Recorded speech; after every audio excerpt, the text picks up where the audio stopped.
श्री स्वामी समर्थ. आपले स्वतःचे हक्काचे घर बनवत असाल किंवा घराच्या शोधात असेल किंवा आपले स्वतःचे घर विकायचे असेल, नवीन घराच्या शोधात असेल, तर ही आजची सेवा तुमच्यासाठी आहे. विश्वकर्मा जयंती आहे 31 जानेवारीला. तर या दिवसापासून आपल्याला सलग 41 दिवस ही श्री विश्वकर्मांची सेवा करायची आहे. तर या दिवसापासून सुरुवात करू शकता आणि हा दिवस खूप चांगल्याने आपल्याला साजरा करायचा आहे. स्वामी समर्थ. तुम्ही रोज कष्ट करता, हाताने काम करता, यंत्र चालवता, अवजार वापरता, पण तरीही कामात अडथळे येतात. पैसा टिकत नाही, यश मिळत नाही. तर आजची ही माहिती शेवटपर्यंत नक्की ऐका, कारण आज आपण अशा देवाबद्दल बोलणार आहोत जो काम करणाऱ्यांचा देव आहे, जो कष्ट करणाऱ्यांचा देव आहे, जो हाताने घडवणाऱ्यांचा देव आहे, ते म्हणजे श्री विश्वकर्मा भगवान. श्री विश्वकर्मा जयंती आहे 31 डिसेंबरला. यांना देवांचा शिल्पकार मानले जाते. संपूर्ण सृष्टीची रचना करणारे स्वर्गलोक, इंद्राचे भवन, कुबेराचे धनभंडार आणि सोन्याची लंका घडवणारे तेच श्री विश्वकर्मा होते. म्हणूनच त्यांना पहिला इंजिनियर, पहिला वास्तुविशारद, पहिला कारागीर मानले जाते. जे लोक हाताने काम करतात, मिस्त्री, कारागीर, मजूर, engineer, driver, machine operator, workshop, factory, दुकानात काम करणारे, हे सगळे विश्वकर्मा भगवानांचे भक्त मानले जातात.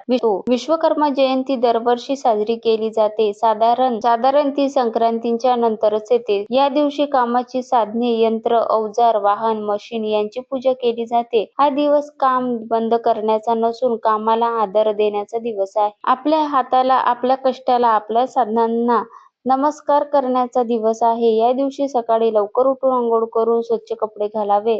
कामाची जागा, दुकान, वर्कशॉप, कारखाना, घरातील साधने स्वच्छ पुसावीत. श्री विश्वकर्मा भगवंतांचा फोटो ठेवावा.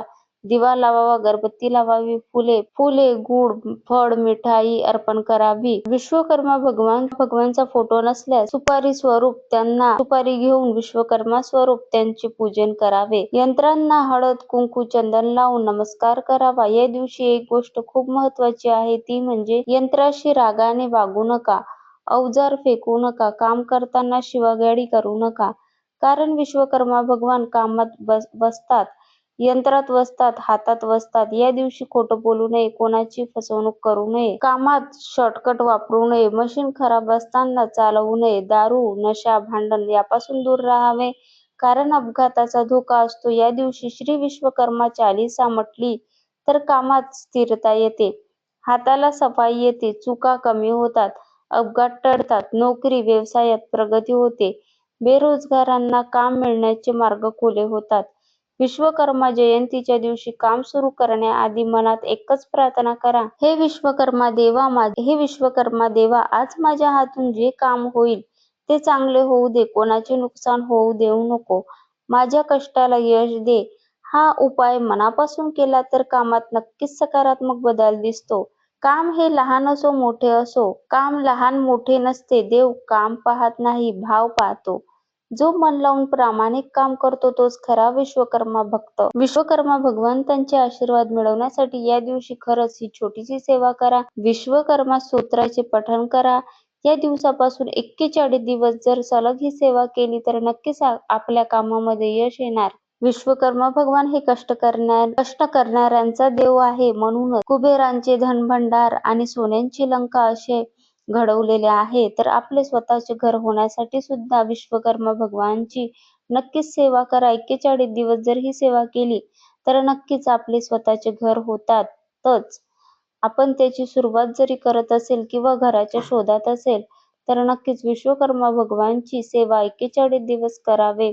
त्या दिवशी एकदा तरी श्री विश्वकर्मा चालीसाचे पठण करावं. 3दा केले तर खूपच उत्तम. नाही जमत असेल तर दर बुधवारी विश्वकर्मा चालीसाचे पठण करावे. त्याचा नक्कीच खूप चांगला. तर ही माहिती योग्य वाटली असेल म्हणून असे म्हटले जाते की प्रामाणिक काम करतो तोच खरा विश्वकर्मा भक्त. आजची ही माहिती आवडली असेल तर व्हिडिओ लाईक करा, शेअर करा आणि चॅनलला सबस्क्राईब करा.